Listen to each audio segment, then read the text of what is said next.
Tehran, Iran. February 28th, 2026.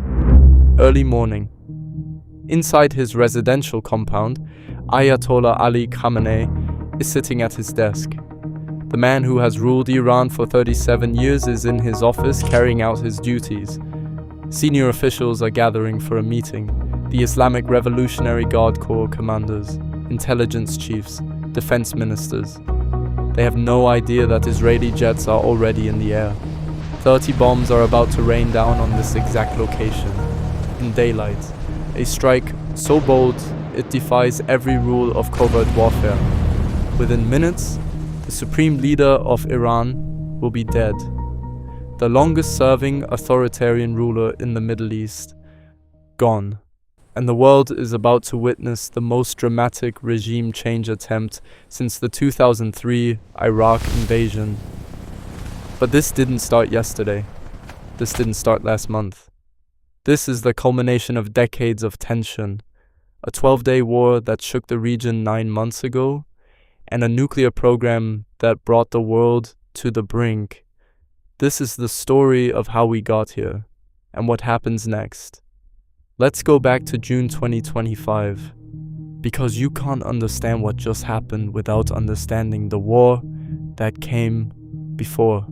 The 12-day war. That's what they're calling it. June 13th to June 24th, 2025. Israel versus Iran. Direct confrontation. No more proxies, no more shadow games. For 45 years, Iran and Israel fought through intermediaries.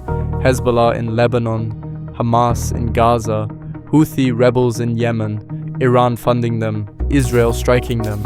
A chess match where neither player ever faced each other directly. Until June 13th, 2025, when Israel broke the taboo. Over 200 fighter jets, more than 330 munitions, about 100 targets across Iran, nuclear facilities at Natanz, military bases, infrastructure, key commanders, nuclear scientists, all hit in coordinated waves. Why did Israel do it? Because negotiations had failed, because Iran had enriched enough uranium for 9 nuclear warheads, because the International Atomic Energy Agency reported that Iran could produce weapons-grade material in weeks, not years, and because Benjamin Netanyahu, Israel's longest-serving prime minister, had built his entire career around one goal: stopping Iran from getting the bomb. Iran fought back.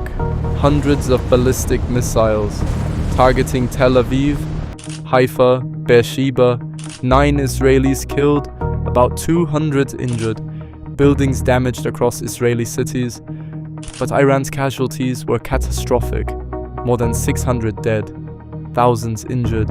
And then, on June 22nd, the United States entered the war.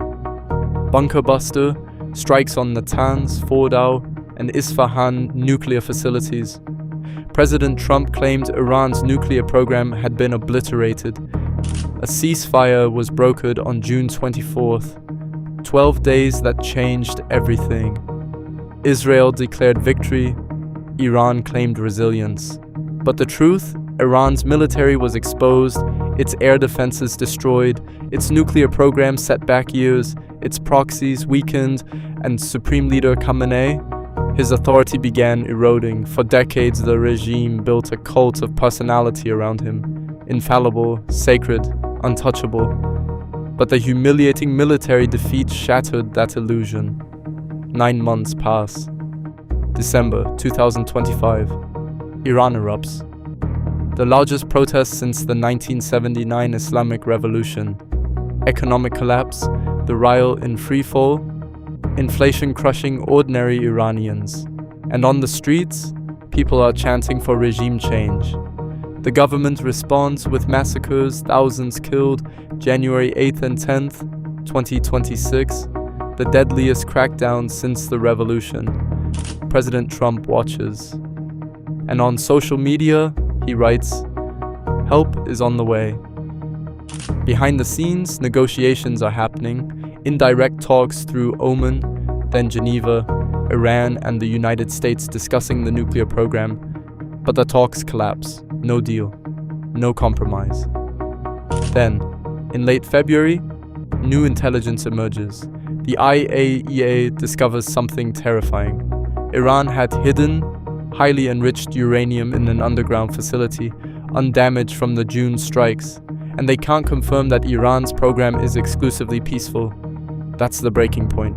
February 28th, 2026, Saturday morning, Israel and the United States launch coordinated strikes.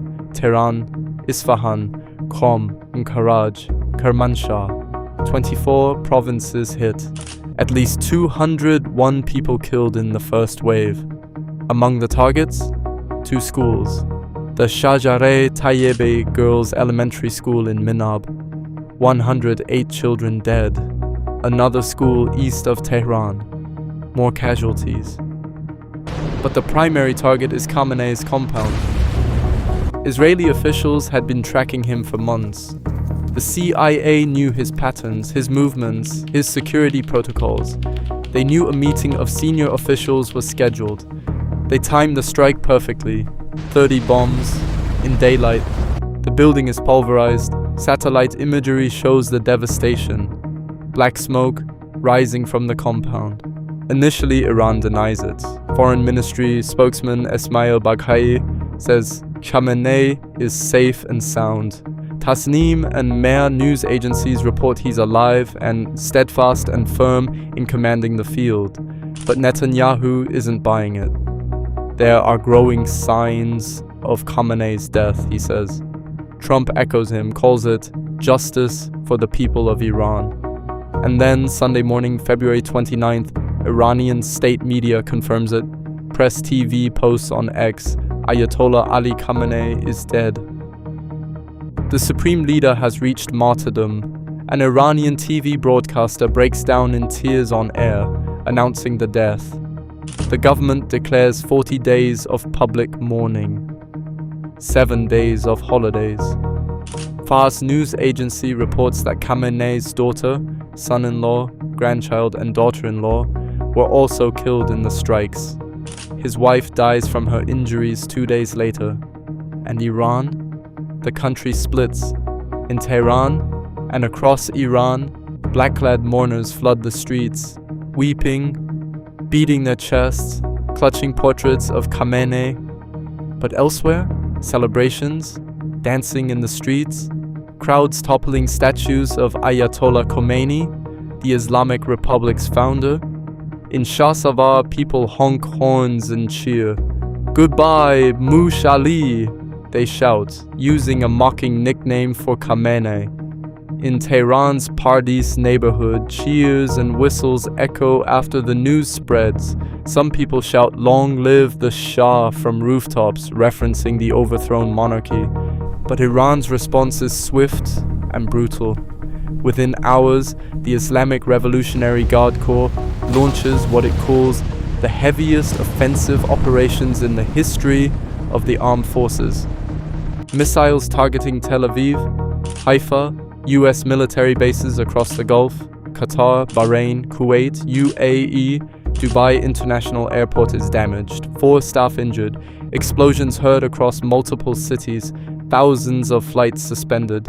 Iran's President Masoud Pezeshkian vows revenge. This great crime will not go unanswered. We will make the planners and perpetrators regret it. And now the big question, what happens next? The answer will shape the Middle East for decades to come. And it all began on February 28, 2026, in a compound in Tehran, with a man at his desk who never saw it coming.